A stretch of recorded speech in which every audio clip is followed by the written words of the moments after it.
Hey everybody, remember, the answer to the first question on the first test is Horseman, okay?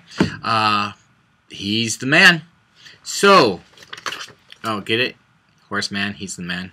Anyway, I have to tell you who Horseman is before you get this story. Horseman was the Massachusetts equivalent of Tom Luna back in the 1800s. Okay, he was born into a wealthy family, a wealthy agricultural family, that for some reason, and honestly I don't really know, went from wealth to poverty and then back to wealth. Okay, at least he and his brother went back to wealth. Okay, so he had gone from riches to rags to riches.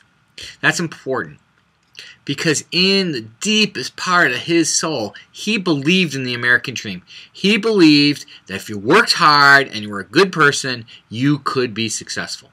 So, with that belief, he wanted all children to go to school.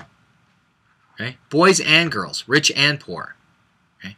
And his idea was this, that by forcing the rich and the poor together into a common, and common in this course, in this usage, doesn't mean like average or every day. It's not that kind of common.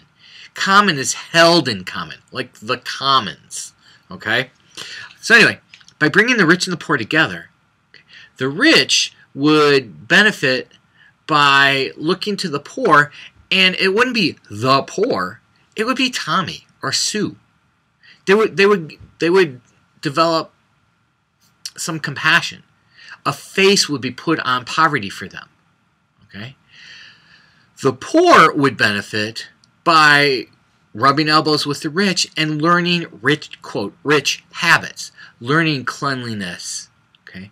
Learning a work ethic, learning the path to success.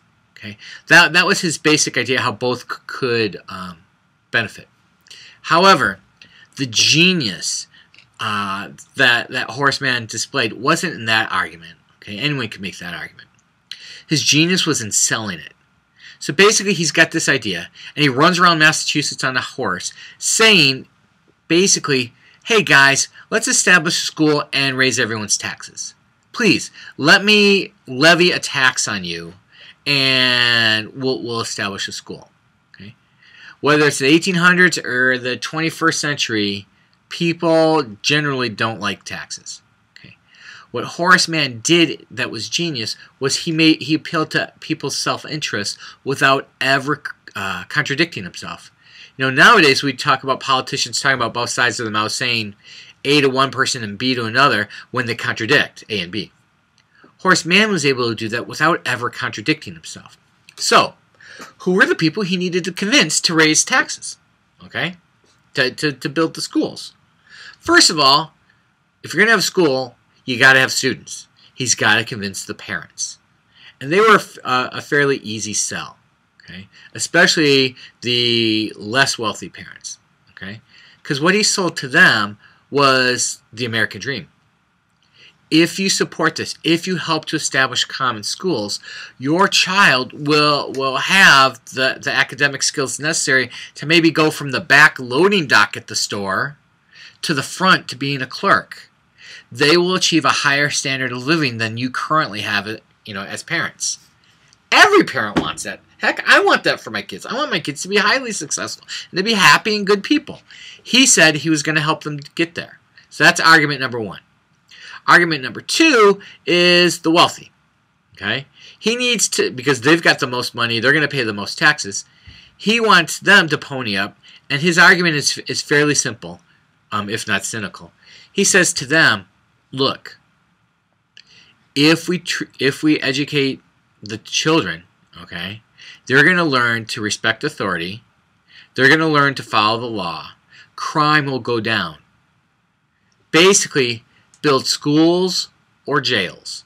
Schools now or jails later. And we have that same argument today. We need to fund education better because we can't afford to fund the criminal justice system. Okay? Schools stop criminals. That's the basic argument. And since you're the wealthy, when he's making this argument, you're going to be the subject of crimes. So therefore, we're going to treat them, or we're going to teach them to respect authority. So education becomes a form of property insurance for the wealthy. Okay? Next are the business leaders. And this argument is still here today. We're going to give you better workers. If you support common schooling, we'll produce a better worker for you. If we produce a better worker for you, you're going to be able to produce a better product. You're going to be more efficient. You're going to make more money. Invest in good schooling now, and you're going to turn a profit. And you can see that argument today as well.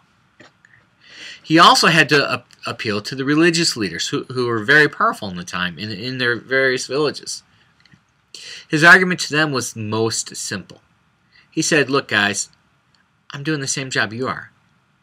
I'm going to teach them to read. We're going to use the Bible. I'm going to teach them morals. I'm going to help them be good. We will be mutually supportive entities. Okay? The last argument he made was to civic leaders. Okay?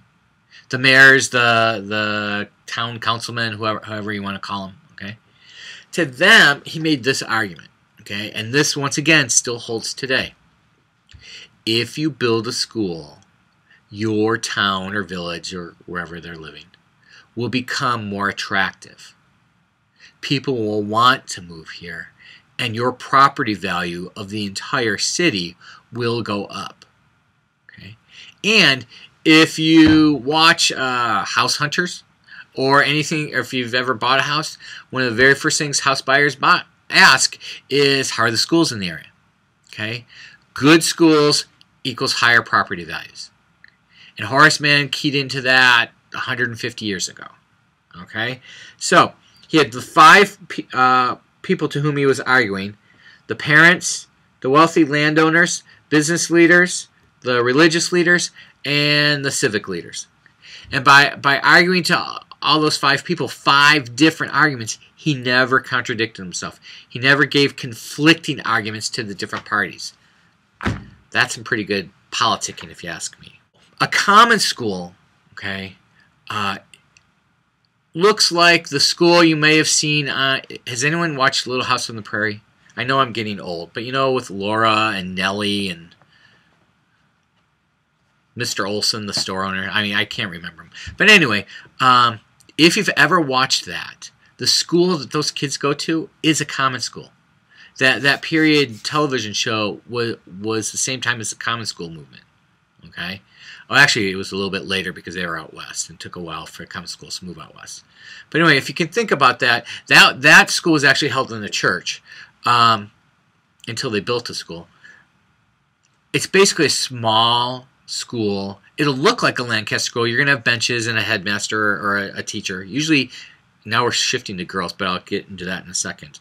And it's very locally controlled. Okay, a local group of town elders would control who's the teacher and what gets taught. In fact, on Boise State's campus, if you go over to Broadway near the football stadium, there's a structure there called the Opaline School or Opaline School.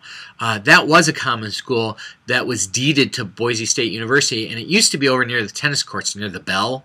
But when they built the new tennis facility, they moved the building out near the football field near Boise High. So, or near Boise or Broadway Avenue. Sorry. If any of you want to check it out, it's worth it. I used to teach this one lecture in that school for my face-to-face class. We'd all pile in there and almost be sitting on each other's laps. But it was kind of cool to be in a common school when you're learning about them. Okay. Now, we need to talk about the evolution of teachers. Remember a few lectures ago, I said that parents were their first teachers. Okay. The old Duluth Satan Act said once you get to 50 households, you got to have a teacher.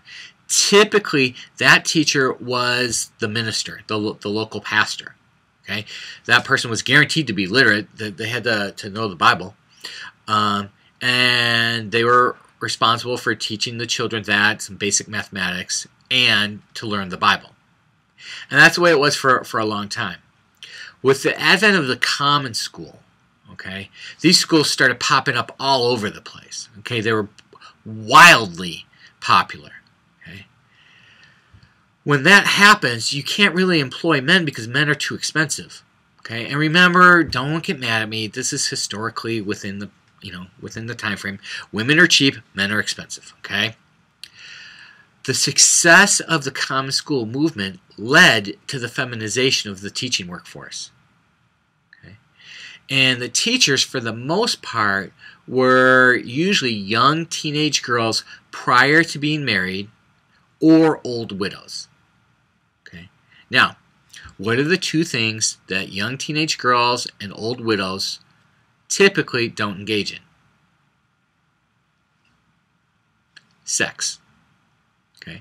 It's important because even though it's 150 years after the founding of the country, about 100 years after the founding of the country, we still haven't gone away from that moral purpose of schooling.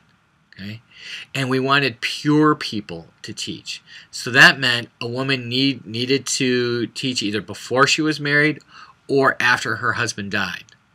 Okay, if she was married, that meant she was probably having sex, and that meant she wasn't pure and she shouldn't engage in the moral guidance of our youth. Take it for what it's worth. That was the argument. Okay, another source of teachers would be young boys who were trying to attend university between semesters. They would hold schooling for a few weeks here, a few weeks there. The schooling year was actually very, very short. Usually only maybe 2 months, 3 months, depending on the weather and where you are and what the crops are. In fact, there's a great book called Hoosier Schoolmaster, like Indiana Hoosiers, Hoosier Schoolmaster. It's written by Edward Eggleston, and it tells the story of a young man traveling around to all these various little podunk common schools and teaching at a bunch of them. In order to save money during this time, whether the teacher was a man or a woman, most of the common schools engaged in a practice called boarding out. Boarding out was supplying housing for the teacher among the families of the children being taught. That did two things. One, it provided supervision, especially of these young women. They couldn't be unsupervised. And two, it saved money. They didn't have to pay the teacher enough to have his or her own household. Okay, and that's how teaching got to be a mass occupation, was through the common school movement and trying to pay them as little as possible to keep the taxes down on the people in the area. That's it for this film.